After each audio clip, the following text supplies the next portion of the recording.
Scary deep woods stories. The haunting beneath Willow Street, the city of Ravenhurst nestled along the banks of a fog-choked river, never slept. Even past midnight, the faint hum of neon signs, distant sirens, and the occasional rumble of trains echoed through its veins. Beneath its towering skyline and bustling avenues, a darker rhythm pulsed, one hidden just out of reach, beneath the asphalt, between the bricks, behind the silence. Willow Street was one of those forgotten places, an old stretch of the city bypassed by progress. Lined with boarded-up brownstones and skeletal streetlights, it was where people avoided eye contact, and the few who walked its cracked sidewalks after dark moved quickly and with purpose. But for 15-year-old Mallory Crane, Willow Street wasn't just a backdrop of urban decay, it was home. Her father, Isaac, a retired firefighter turned janitor, had relocated them to a cramped apartment above a shuttered bakery after her mother's death. The building creaked with age, and the smell of mildew clung to the wallpaper. But rent was cheap, and the landlord didn't ask questions. For a while that was enough, until the knocking began. It started as a faint tap, barely audible over the hum of the city. Mallory first heard it late one night while finishing homework at the kitchen table. A rhythmic knocking, 3 times from the floorboards beneath her feet. She paused, listening. It stopped. She told herself it was the pipes, or maybe a rat. Ravenhurst was full of rats. But each night the knocking returned. Same pattern, same place. Her father laughed it off. "Old buildings talk, Mal. You just have to ignore them." But Mallory couldn't. Not when the knocking grew louder, more insistent.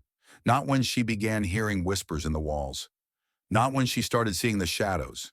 They weren't tricks of the light. They moved independently, sliding across the wallpaper, coalescing in corners, watching. The first time she saw a face was in the hallway mirror. Pale, contorted, eyes like twin voids. She screamed. Isaac rushed in, found nothing. But the fear lingered. And then came the dreams. Always the same. She stood in a dark corridor beneath the building, concrete wet and glistening, pipes dripping from the ceiling. A red door loomed at the far end. Something banged from behind it, something that knew her name. Each morning she awoke drenched in sweat, heart pounding. She stopped sleeping. Her grades plummeted. Her friends stopped calling. Even Isaac began avoiding her, blaming stress, work, anything but the truth, that something was terribly wrong. It wasn't until the morning she found the symbol carved into her floor that she knew she wasn't imagining it. A jagged circle intersected by strange, archaic runes etched into the wood beside her bed.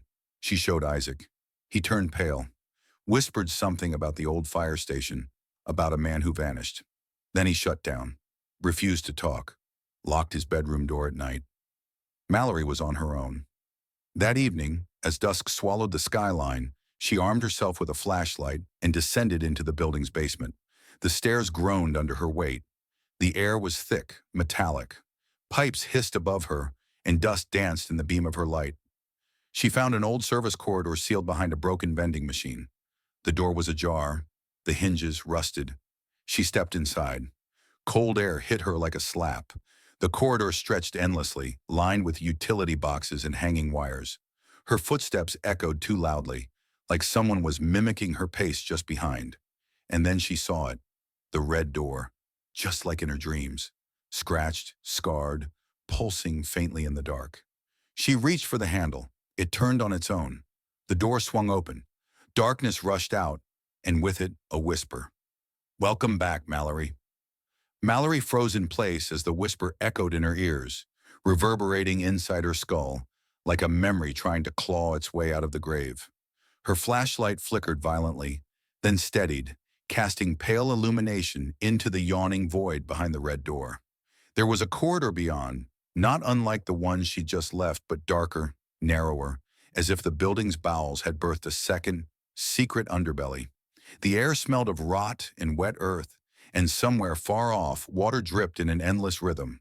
Taking a hesitant step inside, she turned the flashlight downward, revealing the same arcane symbols she'd found beside her bed, scrawled in chalk and what looked disturbingly like dried blood across the concrete floor.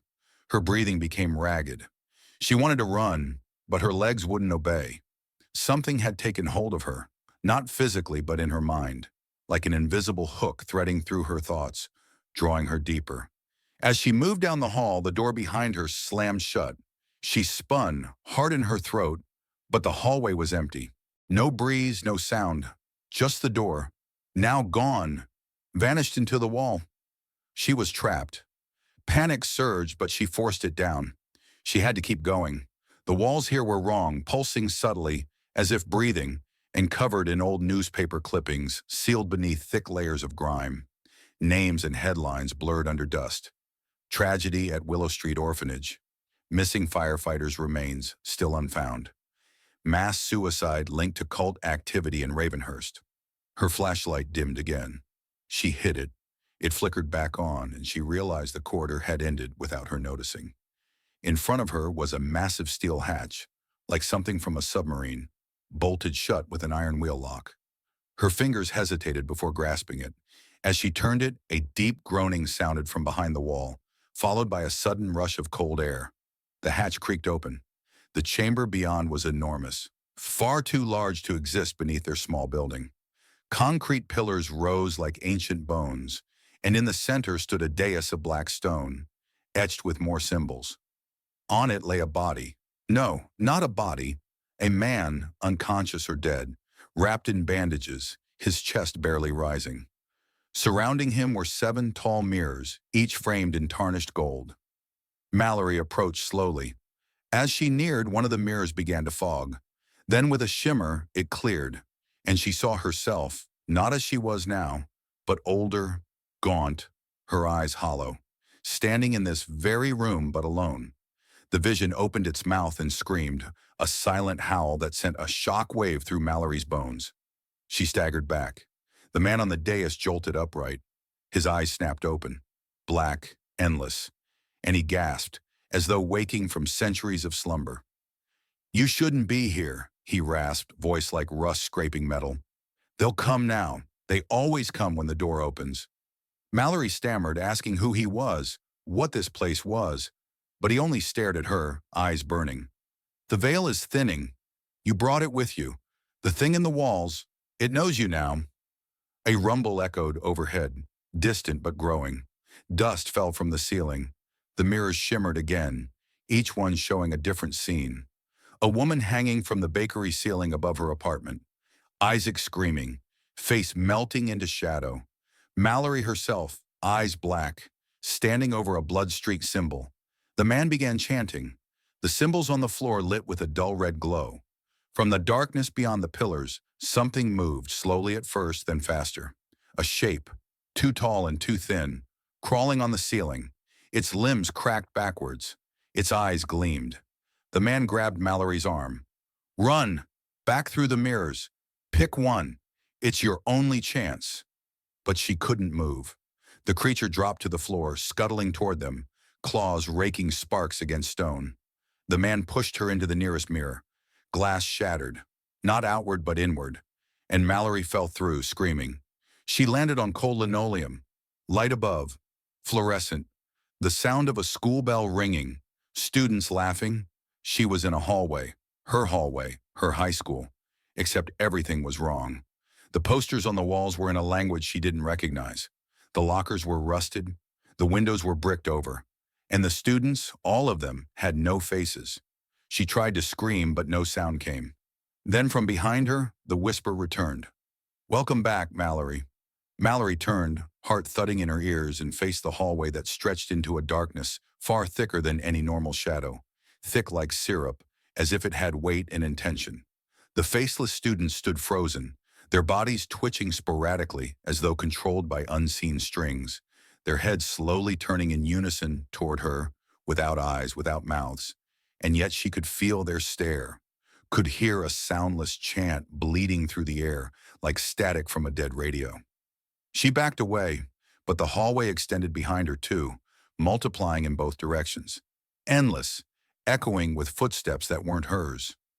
The fluorescent lights above buzzed violently and flickered, plunging her in and out of strobing darkness.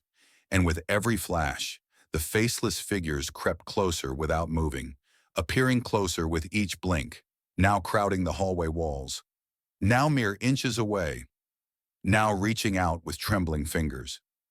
Mallory turned and ran, her shoes slapping against the grimy tile, the air thickening around her like invisible syrup dragging her limbs, the sound of her breath deafening, and then, suddenly, another red door at the far end, glowing faintly with that same sickly pulse, not on a wall but floating slightly above the floor. No frame, no hinges, just hanging in space like a wound torn through reality. As she lunged toward it, a shriek tore through the hallway, high-pitched, metallic, and not human.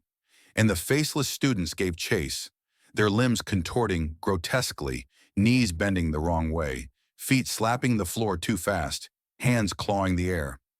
Mallory reached the door and flung herself into it, falling through a vacuum that felt like being squeezed through a keyhole, and when she landed it was in water, shallow but freezing, ankle-deep and black, stretching out in all directions inside what appeared to be an abandoned subway tunnel. The walls were covered in moss and mold, the tracks twisted and useless, and something skittered just out of sight along the wall, too fast to track but large enough to splash.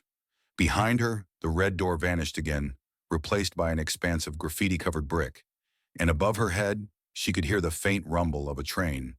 But there were no tracks, and no exit. She turned to follow the tunnel deeper, her soaked shoes squelching with every step, and the deeper she went, the more distorted the world became. The dripping of water slowed unnaturally, her flashlight beam bent at impossible angles, and the darkness seemed to press in like a living thing. A voice echoed ahead, garbled and distorted like it was playing backward. "Mallory, you were never supposed to wake it." And then silence. She found another mirror set into the side of the tunnel wall, but this one was cracked, its surface bubbling like boiling water, and when she looked into it, she saw her own reflection standing perfectly still. Except the reflection was smiling while she wasn't. It raised its hand and pointed behind her. Mallory turned slowly. A figure stood in the tunnel, cloaked in black, long arms dangling like ropes, face hidden beneath a hood of static, glitching in and out of sight like a broken signal. It didn't walk, it glided, a floating smear in reality, and with it came a feeling that made Mallory's knees buckle, like being crushed beneath the weight of centuries. She scrambled back, turning to run again, the tunnel changing around her, the walls rearranging themselves like a shifting maze, and then ahead, another figure, her father, Isaac, standing in a small alcove holding a lantern, his eyes wide, hollow, his voice trembling as he called her name. "Mal? Oh God, Mal, you're here. You found it too, didn't you?" She froze. "Dad?" He reached out, his fingers shaking. "You have to listen to me. It's not just our building. It's all of Ravenhurst. It's underneath everything. A labyrinth, a prison, a grave." She took a step toward him, heart cracking open with relief. But then she saw the thing behind him, crawling down the wall like a spider with too many limbs, grinning, mouth unhinging wide enough to split its face. She screamed. Isaac turned too late. It leapt. Blood sprayed the tunnel walls as the lantern flew from his hands, and his screams were cut off with a wet crunch.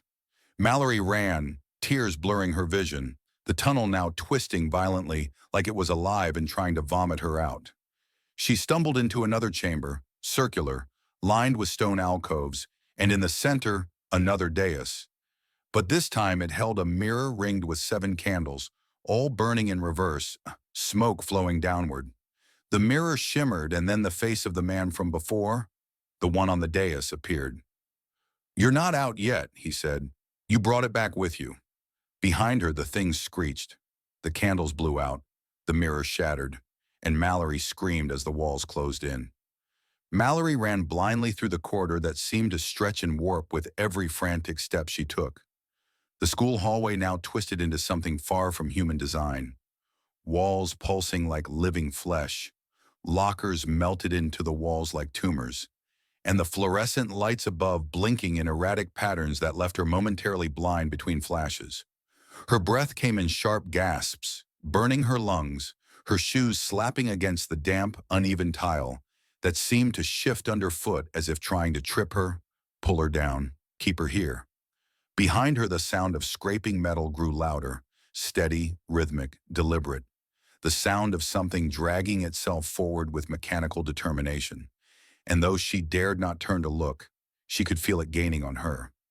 Doors that once led to classrooms now opened into impossible voids, into forests of bone, into stairwells that led nowhere but down.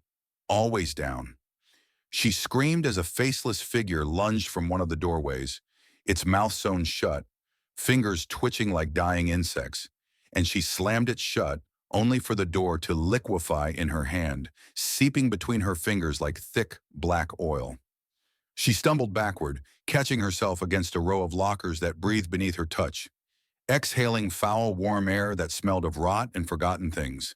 One locker slowly creaked open beside her, revealing not books or forgotten lunches, but a mirror, cracked, bleeding from its frame. And inside, instead of her reflection, stood a version of herself with no eyes, only gaping holes that wept smoke. The figure raised its hand and pressed against the inside of the mirror, and Mallory felt it press back against her chest, a cold pressure that made her heart stutter.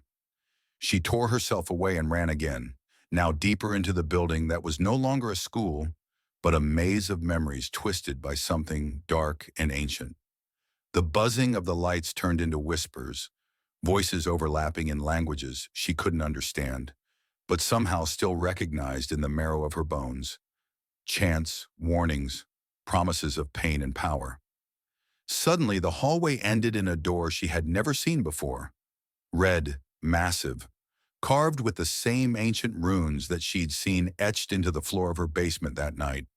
The runes that pulsed with life and hunger. Something compelled her forward. Her hand rose without her will, fingers wrapping around the cold brass handle.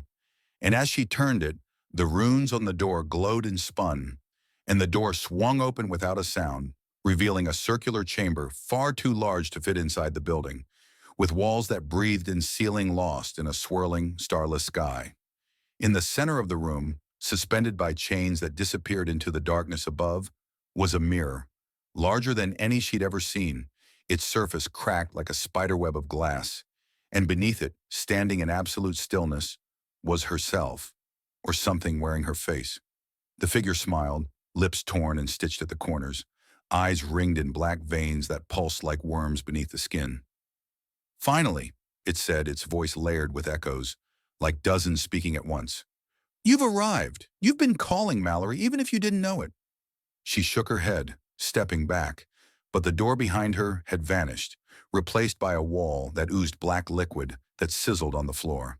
"I didn't call anything," she whispered, but her double laughed, a hollow, dry sound. "You did. Every mirror, every moment you looked and hated what you saw, every night you wished to be someone else. We heard you. I heard you." The mirror above them cracked again, a deep fracture splitting it down the center, and from the cracks, a thick mist poured out, filling the room with the smell of burning hair and old metal. And then it descended, a figure cloaked in robes of shadow, its face obscured by a veil of smoke, long fingers wrapped around an object, something bone-white and round, a mask, featureless, faceless. It floated toward Mallory, and no matter how much she tried to move, her limbs betrayed her, locking in place. "You were chosen the moment you stepped into that basement," the mirror, Mallory said, now moving closer, her eyes glowing red with something not of this world. "The house was never haunted. It was hungry, and you fed it." The cloaked figure raised the mask, and as it approached her face, she could feel the pull, feel her very identity being unstitched, memory by memory. Her parents, her room, her name, all slipping away. She screamed, and the sound echoed not through the room, but within her own skull, reverberating off the inside of her bones. The mask touched her forehead, and then the runes beneath her feet burst into flame. A shockwave of energy exploded outward, sending the mirror shattering into 1,000 bleeding shards that floated midair like stars. The figure hissed and recoiled. Her double screamed and began to melt, her face bubbling and sloughing off in clumps. Mallory fell to the ground, the floor cracking beneath her, and then everything went white. She woke up in her bed. Morning sun filtered through the window, Her sheets were drenched in sweat. Her breath came in short gasps. The clock read 7:04 a.m. Outside, birds chirped. Her room was silent. Normal. But when she turned her head toward the hallway, the mirror by the stairs cracked, bleeding, and in its reflection, her own face looked back. But her eyes weren't her own. The mirror hadn't been broken the night before. Mallory was sure of it. Yet now it bore a jagged crack from corner to corner, and thick, tar-like blood oozed from the seam, trickling down the frame and dripping slowly onto the floor where it sizzled and smoked, leaving behind small burns in the hardwood. Her chest tightened as she sat frozen at the edge of her bed, staring at her own reflection, or what should have been her reflection. But the figure in the glass moved with a delay, its mouth slightly open as if mid-scream, its eyes wide and red-veined, following her with the intensity of a predator. She blinked once, and in that instant her reflection smiled. Not just a smile, a smirk of recognition, of ownership. Mallory shot up and backed away, her spine colliding with the wall, heart pounding so loudly it drowned out the ticking of the clock, the morning bird song, even the faint hum of the refrigerator downstairs. Her house no longer felt like hers. Every sound seemed off-pitch, every shadow a fraction too dark. She forced herself to inch toward the mirror, each step a war with her trembling legs, and when she reached it, she placed a cautious hand on the cold, cracked surface, hoping, praying, that it would just be a trick of her exhausted mind. But the moment her skin touched the glass, she was pulled. Not physically, but her mind, her senses, yanked violently inward as if her soul had been hooked and reeled through layers of smoke and ice. She screamed, but the sound didn't reach her ears. Instead, she was standing once again in that vast, starless chamber from her nightmare, or vision, or whatever cursed thing it had been. But now it was decaying, the walls crumbling, runes flickering like dying embers. And she was not alone. All around her, in every direction, stood mirrors, dozens, hundreds, each one showing a different version of her. Mallory with no mouth, Mallory drenched in blood, Mallory with black pits where her eyes should be, and others too twisted, too broken to comprehend. They watched her, trapped behind the glass, palms pressed against their prison walls, some screaming, others sobbing, others smiling with manic glee. "You're the last," said a voice behind her, and she turned to see the hooded figure again. Taller now, more solid, its face still hidden beneath the veil of smoke, but its presence heavier, more real. The final anchor. Once you give in, we will be whole. "What are you?" she demanded, her voice a whisper in this immense void. "What do you want from me?" The figure reached into the folds of its robe and pulled out a shard of mirror, slick with blood. It handed it to her, and she saw herself in its jagged reflection, her current self, wide-eyed, pale, shaking. But as she looked, the reflection began to decay. Her skin shriveled, her eyes turned black, her lips split open as though from too many screams, and then the reflection looked up and spoke. "Let go!" Mallory dropped the shard, which shattered against the floor and sent a shock wave through the space. The mirrors around her began to crack, their inhabitants clawing desperately at the weakening glass, and the floor buckled beneath her feet. "I don't belong here," she cried, backing away from the crumbling chaos. "I never asked for this." "But you came," the voice said. "You answered. The house showed you what you were ready to see." "It was just a mirror," she shouted. "Just a crack in the glass." "No!" the voice boomed now, shaking the chamber. "It was a doorway, and you walked through it." Suddenly the room lurched, and she was falling, free-falling through a tunnel of screaming faces and echoing laughter, through endless black voids and flashes of blood-stained hallways, each moment showing her something more horrific. Her mother hanging from the staircase with her eyes gouged out, her father crawling backward across the floor, while a shadow swallowed him whole. The basement door opening not to a room but to a gaping maw lined with human teeth. She fell into herself, into her body, jerking awake on the bathroom floor, cold sweat coating her skin, her hands bleeding from where she'd apparently gripped the edges of the shattered mirror so tightly that the glass cut into her flesh. She looked around disoriented. The bathroom was lit by a dim, flickering bulb. The air was thick, hard to breathe, as if she were underwater. The shower curtain moved slightly despite the absence of any wind. Then it moved again. Her breath caught. She crawled backward toward the door, reaching up with shaky fingers for the handle. But before she could open it, the curtain slowly peeled back. Nothing. Just the tub. Empty. Dry. But carved into the porcelain were symbols, the same runes again, somehow burned into the surface like brands. And in the drain, something moved. Not water, not hair. Something wriggled, something alive. She slammed the door shut behind her and ran, tripping over her own feet as she stumbled down the hallway, past the cracked mirror, past the picture frames that now hung upside down, each one showing her with a different face. She locked herself in her room and collapsed into a corner, curling up and holding her bleeding hands to her chest. And then, the whispering began again, from under her bed, from inside her closet, from behind the walls. "Let go, Mallory," they said. "Let go and be free." But it was the mirror on her dresser that finally moved. The glass rippled like water, and from within, a pale hand pressed against the surface, fingers long and bent wrong. Then a second hand, and then the face. Her face, but not hers, never hers. It smiled again and whispered, "You're the last piece, and we're coming through." Mallory didn't sleep that night, not because she couldn't, but because she knew that if she closed her eyes, she might never open them again, not in this world at least. Every time she blinked too long, the image of that thing in the mirror, the version of her with rotted skin and empty eyes, lingered on the inside of her eyelids like a scar seared into her consciousness. The walls of her bedroom pulsed with a low vibration, almost inaudible but ever present, like a heartbeat buried beneath the wood and plaster. It wasn't just the house creaking or settling. No. This was deliberate, rhythmic, alive.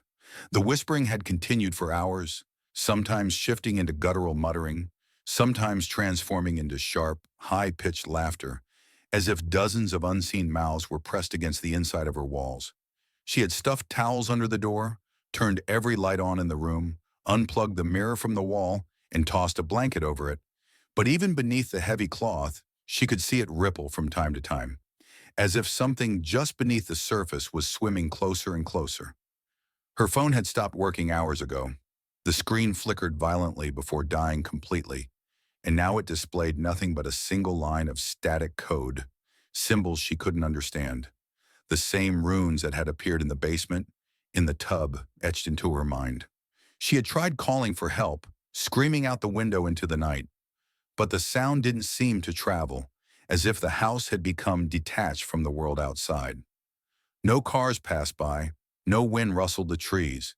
Even the moonlight seemed muted, distorted by a thick film of darkness that hung just above the street like an invisible veil. Something had sealed her in, and it wasn't just the house anymore. It was the space between, the air itself, warped and watching. Her only anchor to sanity was a box of matches she found in the kitchen drawer hours before, and the small cluster of candles she'd arranged in a circle around her on the wooden floor. The flame brought her a flicker of comfort, but deep down she knew it wouldn't last. Fire couldn't burn through what had infected this place.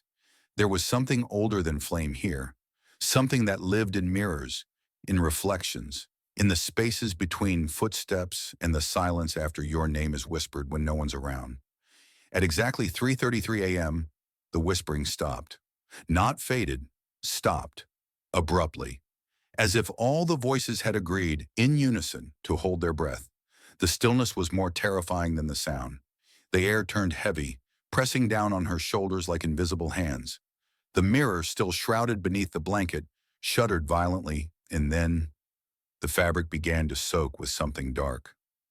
Wet spots spread across it like mold blooming in fast forward, and soon it was dripping. Thick black liquid ran down the dresser and onto the floor, hissing as it hit the wood and leaving behind smoking holes that sizzled like acid. Mallory didn't dare move. Her legs had gone numb from sitting in the same position for hours, but her body refused to obey the instinct to flee. Something primal held her still, the knowledge that movement would draw its attention. And then came the sound, A knock, not at the door, from the inside of the mirror. 3 slow, deliberate taps, then silence, then 3 more. A rhythm, a pattern. It wanted her to respond.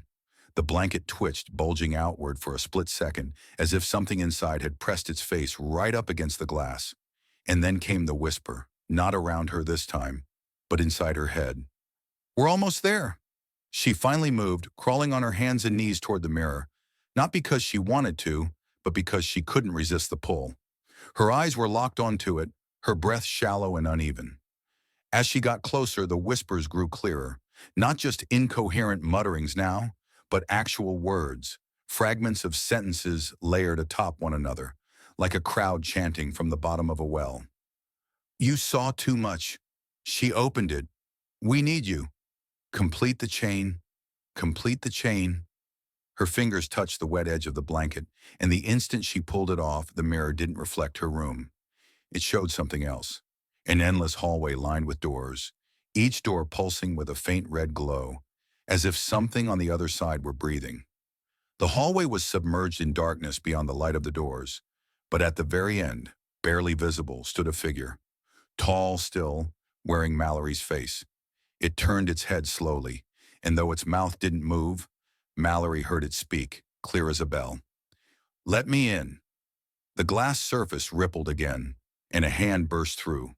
Corporeal, real, gray and dripping, fingers long and wrong, with nails sharp as broken glass. It clawed at the edge of the mirror frame, trying to pull the rest of its body through. And as it did, the runes on the floor of her room, etched in shadows and rot, lit up with crimson light, one by one, forming a circle around her. She scrambled backwards, screaming, but her voice seemed muffled, like she was underwater. Another hand emerged, then a face. Her face, twisted, melting, and smiling. Mallory grabbed one of the candles and hurled it at the mirror. The flame passed right through the portal and vanished into the void. The creature inside didn't flinch. It only whispered, "You're the doorway, Mallory. You always were. And now, it's time to open." Mallory's breath caught in her throat as the shards of the broken mirror hovered midair, glowing faintly with an unholy red light that seemed to pulse like a heartbeat. The room around her twisted and warped as shadows bled from every corner, stretching long fingers that clawed at the peeling wallpaper and cracked ceiling. The air thickened, suffocating and heavy with the scent of decay and cold iron, as if the walls themselves were bleeding. Her heart hammered violently, the sound deafening in her ears. Yet the silence of the room was absolute, except for a low, rasping whisper that slithered through the darkness like a snake. "You cannot hide. You cannot run. The darkness is within." Her legs trembled, but she forced herself up. Every nerve screaming for her to flee, but something stronger anchored her to the spot. An unseen tether pulling her deeper into the nightmare. From the swirling depths of the broken glass, tendrils of shadow began to form, snaking outward like black smoke, but solid, alive and hungry. They writhed and stretched toward her, wrapping around the furniture, creeping along the floor, coiling like serpents ready to strike. She tried to scream, but no sound escaped her lips. The terror had stolen her voice. Suddenly, the whispers grew louder, overlapping into a cacophony of maddening voices that screamed her name, begging, threatening, mocking. Her head spun as memories flooded back. Her mother's desperate warnings about the old fire station, the disappearances, the cult rumors she had once dismissed as crazy tales. Now, all those stories felt horrifyingly real, suffocating her with the weight of truth. The room shuddered violently as if the entire building was shaking loose from reality, the floorboards cracking beneath her feet and dust raining down like ash. The shadow tendrils surged forward, reaching for her like hands of the dead. But at the last moment, a sudden flash of blinding light exploded from her chest. It radiated warmth and power, pushing the darkness back with a force that surprised even Mallory herself. She gasped, clutching her chest where the light originated, feeling a fierce energy coursing through her veins. Something ancient and fierce awakened within her. The shadows recoiled, hissing in fury, retreating into the corners as if wounded by this unexpected resistance. But the reprieve was brief. From the farthest wall, a figure emerged, tall and gaunt, eyes burning like coal embers, its presence radiating malevolence so intense it seemed to warp the air around it. It moved slowly, dragging its feet with unnatural jerks, the sound like bones scraping stone. Mallory stumbled backward, heart racing, but the light within her flared brighter, illuminating the room with an ethereal glow. The figure stopped, and in a voice that echoed through the void, it spoke. You carry the bloodline, the curse, and the key. Your refusal only feeds the darkness, child. It will consume all who stand in its way. Mallory shook her head, trying to dispel the terror, but her mind raced with questions. Who was this creature? What did it mean by bloodline and key? And why her? She felt suddenly torn, pulled between fear and the strange power rising inside her. The shadows swirled again, this time coalescing into ghostly shapes, faces twisted in agony, bodies contorted in silent screams, all reaching out toward her. She realized these were the lost souls trapped within the building, bound by the curse that had poisoned Willow Street. Desperation overtook her. If she was the key, then maybe she held the power to free them, or doom them all forever. Summoning courage, she took a hesitant step forward, the light from her chest spreading like wildfire, burning away the darkness inch by inch. The room trembled once more, the figure screaming in rage as it dissolved into a cloud of black smoke that swirled violently before vanishing through cracks in the walls. Silence followed, thick and heavy. Mallory collapsed, tears streaming down her face, drained yet strangely hopeful. She knew this battle was far from over, that the darkness would return with greater fury. But for the first time, she felt a spark of control, an ember of power she could nurture. As she caught her breath, the shattered mirror shards slowly began to drift toward each other, reassembling with a slow, grinding sound. But before they could fully reform, a new voice whispered in her ear, soft, chilling, and familiar. You cannot hide forever, Mallory. The shadows are watching. The door is never truly closed. Her heart froze as the room plunged into darkness once again, the nightmare far from finished. Mallory's senses were overwhelmed as the heavy silence settled like a suffocating blanket around her, pressing against her skin and settling deep in her chest. The whisper had vanished, but its echo lingered in her mind, twisting her thoughts and filling every corner of the shadowed room with a cold dread that refused to be shaken. Her legs were weak, trembling from exhaustion and fear, yet a strange determination surged within her, an instinctive refusal to surrender to the darkness that sought to consume her. The faint glow pulsating from the cracked walls cast eerie, flickering shadows, making the room feel alive, as if the building itself were breathing, watching her, waiting for a misstep. Every surface was decayed and scarred, paint peeled away like brittle skin, revealing patches of bare concrete mottled with dark stains that might have been old blood or something worse. She stepped forward cautiously, the wooden floorboards groaning beneath her weight, warning her that the structure was fragile, hanging on the edge of collapse. The shattered mirror she had fallen through was now dull and lifeless, but Mallory's gut told her it was no ordinary glass. It was a gateway, a barrier between worlds, and she could feel its malevolent power still pulsing faintly. Ahead, in the deepest shadowed corner of the room, a faint, otherworldly glow caught her eye. Her heart quickened as she approached, revealing a half-buried wooden chest smeared with dirt and rusted hinges that groaned as she pried it open. Inside lay a tangled bundle of brittle, yellowed papers tied with a faded, blood-red ribbon, alongside a small, ancient key tarnished with age. The moment her fingers brushed against the papers, strange symbols and writing began to form in her mind. Not read aloud, but seeping directly into her consciousness. The language was old, older than anything she'd ever known, yet it pulsed with a dreadful familiarity, as if etched not just on the paper, but into her very soul. The writings revealed a ritual, a desperate incantation said to sever the curse that bound her and the restless spirits to Willow Street. But the cost was devastating, a sacrifice of blood, trust, and unimaginable courage. As she struggled to comprehend the weight of this revelation, the air around her shifted violently, a freezing gust tearing through the room.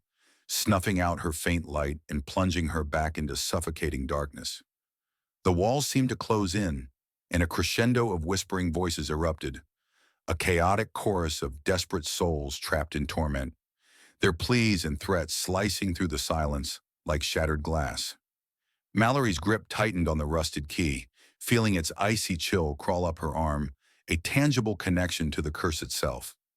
The shadows surged toward her with unnatural speed and hunger, their forms flickering and twisting like smoke caught in a storm. But this time, she stood her ground. Summoning every ounce of her courage, she raised the key high.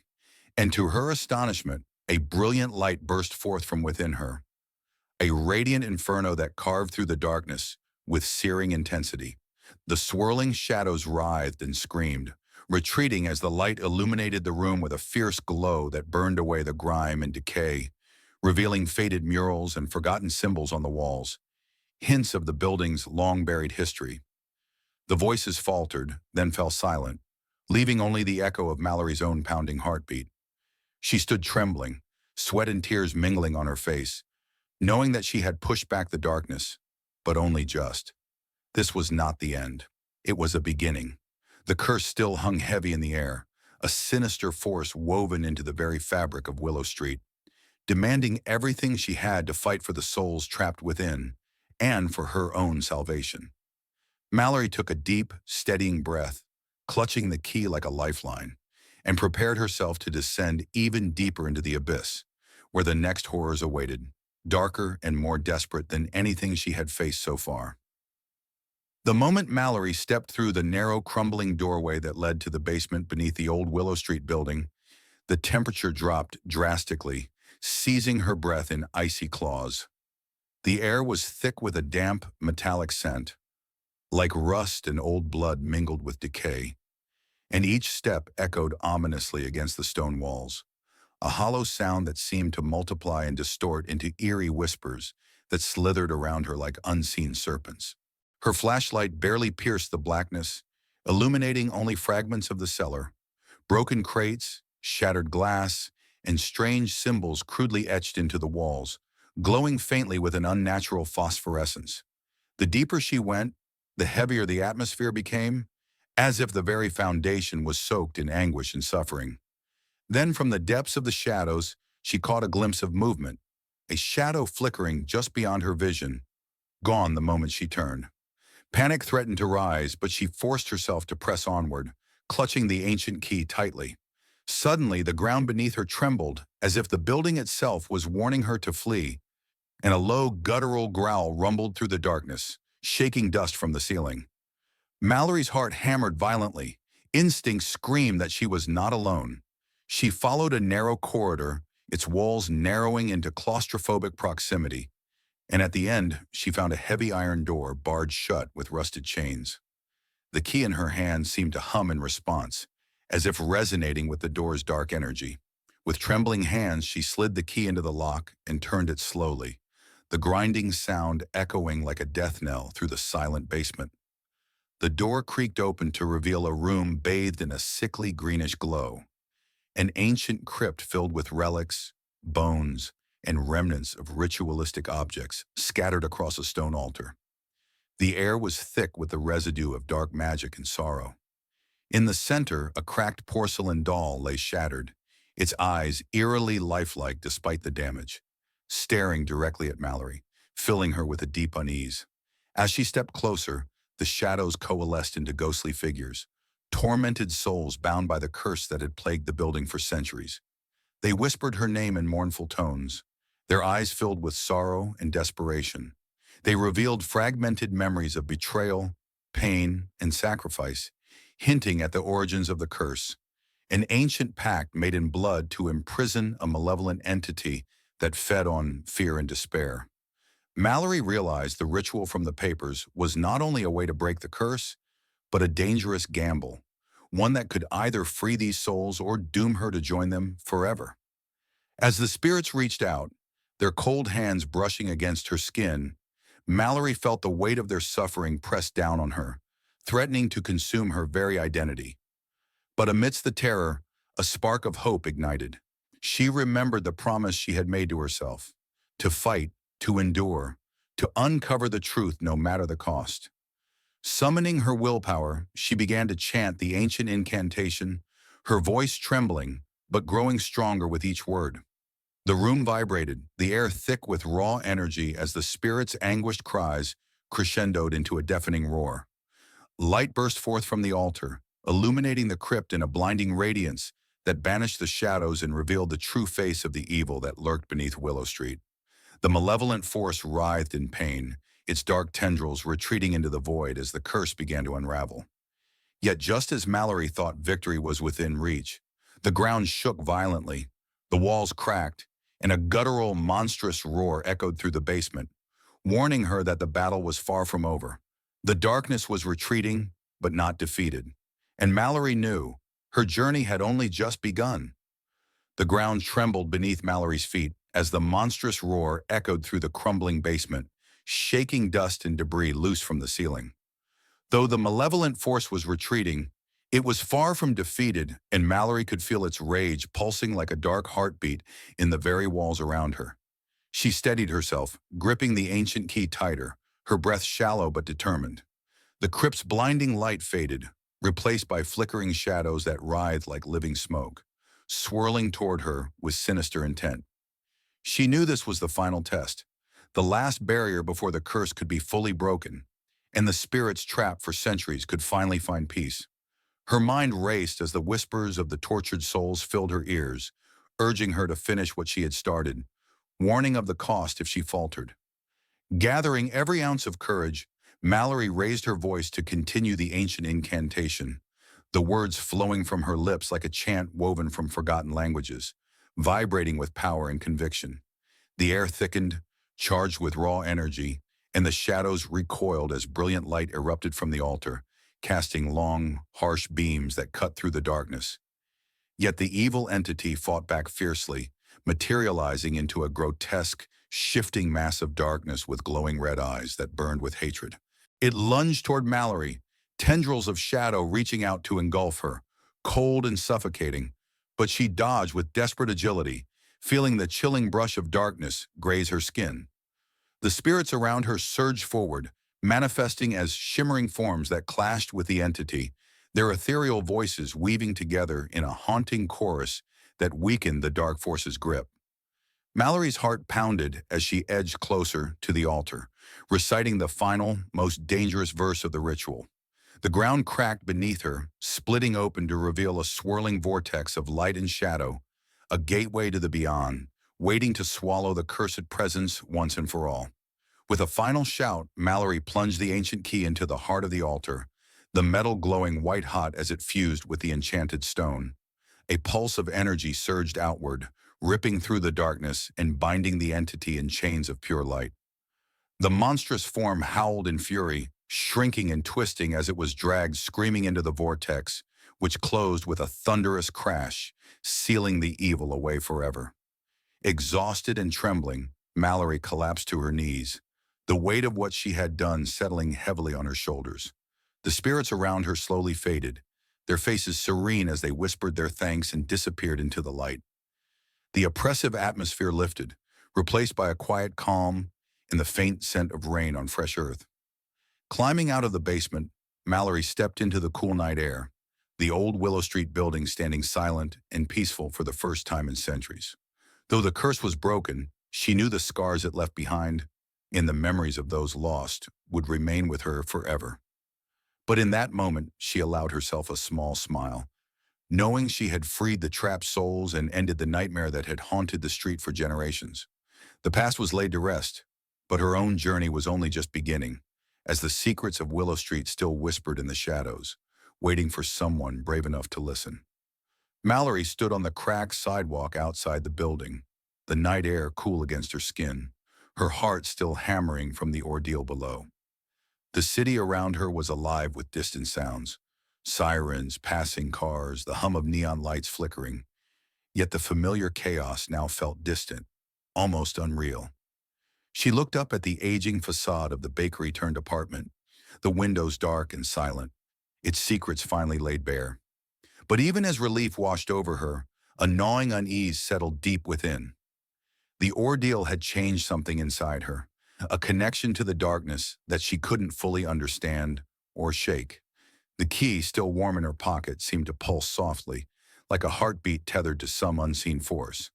Mallory's phone buzzed sharply in her hand, breaking the heavy silence. It was a message from Isaac. "Call me. Now!" Her breath caught. She hadn't spoken to her father since that night in the basement, when fear had silenced them both. She dialed, voice trembling as it rang. Isaac answered quickly, his tone urgent but strained. "Mal, listen. I don't know how much time we have. After what you did, the veil between our world and whatever lies beneath is thinner than ever.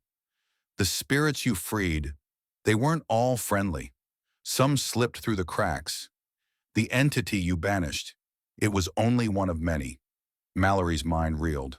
"What do you mean? I thought it was over." "No," he whispered. "It never truly ends. Willow Street is a gateway, a wound in the city's soul.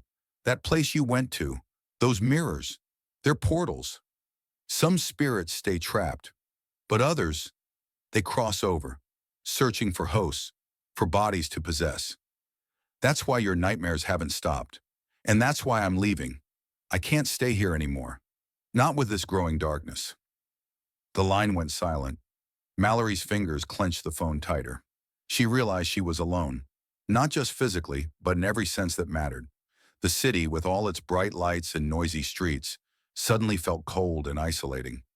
She walked slowly away from the building, the shadows lengthening and twisting around her like living things. Every step echoed in the empty street, but faint footsteps seemed to follow, out of sync with her own. Mallory's skin prickled as she glanced back. Nothing, but the feeling persisted. Something was watching, waiting.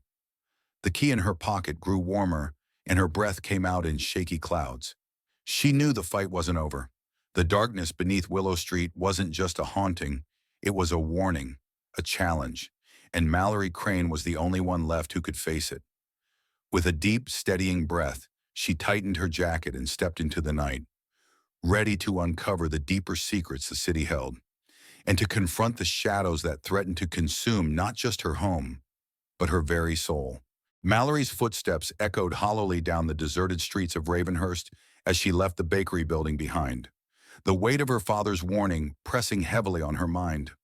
The city that once felt familiar had twisted into something alien and hostile, the neon signs flickering erratically as if struggling against some unseen force. Her breath steamed in the cold night air, but the chill crawling beneath her skin had nothing to do with temperature. It was the creeping certainty that something malevolent was hunting her. The key in her pocket burned faintly, pulsing like a warning heartbeat, and with every step she felt it pulling her deeper into the labyrinth of secrets that had wrapped itself around Willow Street for decades.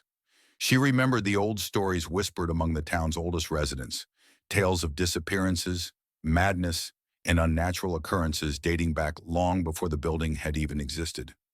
Something ancient had taken root beneath the city, feeding off fear and pain, growing stronger with every soul it trapped. The reality was worse than any story. The veil Isaac spoke of was real, a fragile barrier between their world and a darkness beyond comprehension.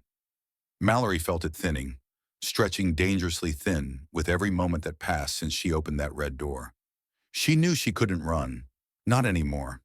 The city itself seemed to breathe with a sinister life, the shadows stretching and twisting, moving just beyond her peripheral vision. She forced herself to keep walking, her mind racing with questions. How had her family been connected to this all along? Why had the symbol appeared beside her bed, and why did the mirrors show those terrible futures? A sudden noise made her freeze, a soft scraping, like nails on concrete, coming from an alleyway to her left. Her heart pounded in her ears as she slowly approached, the beam of her flashlight trembling in her grasp. The alley was pitch black, thick with garbage and broken glass. Then, a shape detached itself from the shadows. A woman, her clothes torn, eyes wide and empty, skin pale as ash. "You shouldn't be here," the woman whispered, voice rasping like dry leaves. "The darkness, it's coming. It's already inside you." Mallory swallowed hard, trying to steady her racing heart. "Who are you?" What do you want? The woman's lips twisted into a sad, knowing smile. I was like you once. Curious. Brave. But curiosity is a curse here. The darkness feeds on hope, on fear, on the will to fight. Her gaze flicked behind Mallory, and Mallory whirled around, flashlight slicing through the blackness. Nothing. When she turned back, the woman was gone, vanished like smoke. A cold wind swept down the alley, carrying the faint sound of distant chanting, low and rhythmic, calling her name. Mallory's blood ran cold. She knew that voice. It was the same one she had heard beneath the building, beckoning her into the shadows. There was no escape. She had crossed a threshold from which there was no return. The city's underbelly had claimed her, and now she was part of the nightmare. As she hurried away from the alley, she felt the key pulse fiercely, almost burning through her pocket, as if screaming for release. Somewhere deep inside her, something was awakening, something old and powerful that had been dormant for generations. Mallory knew the final battle was near, not just for her survival, but for the soul of Ravenhurst itself. The darkness had waited a long time for someone like her, and it wasn't going to let go without a fight. Her resolve hardened. She would face the shadows, confront the spirits, and uncover the truth hidden beneath the city's broken streets. But to do that, she needed answers. Answers buried in the past, tangled in blood and fear, hidden in the places no one dared to go. And time was running out. Mallory's nights became restless and haunted as the veil between worlds grew thinner, the city around her descending further into shadow. Sleep offered no refuge. Instead, her dreams were invaded by fragmented visions of twisted corridors and whispering figures, their faces distorted by despair and anger. Each morning, she awoke drenched in sweat, the mysterious key still warm in her pocket, a constant reminder of the unseen war raging beneath Ravenhurst. Desperate for answers, she returned to the oldest parts of the city, where cracked cobblestones hid secrets older than memory, and the air was thick with the scent of forgotten rituals. In the dusty archives of the Ravenhurst Historical Society, she unearthed faded journals and brittle maps, piecing together the lineage of families who had lived and vanished on Willow Street.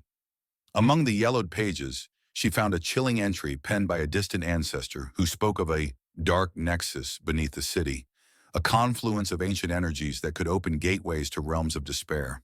The journal warned of a cult that once worshipped the darkness, sacrificing souls to keep it asleep. But as the years passed, their vigilance waned, allowing the malevolent force to stir once more.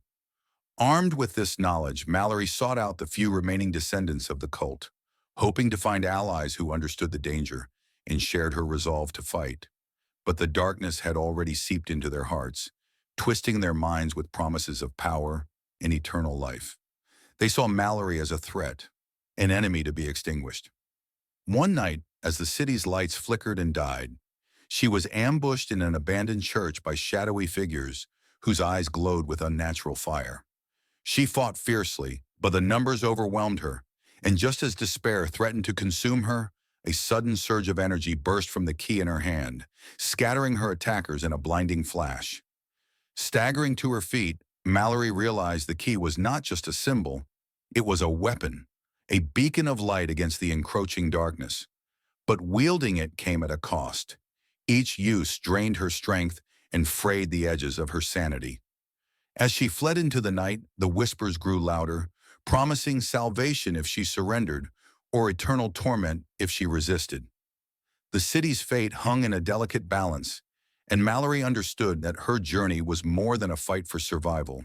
It was a battle to restore the soul of Ravenhurst itself. In the shadow of the looming red door, she vowed to uncover the full truth, no matter what sacrifices lay ahead. The darkness would not win, not while she still breathed.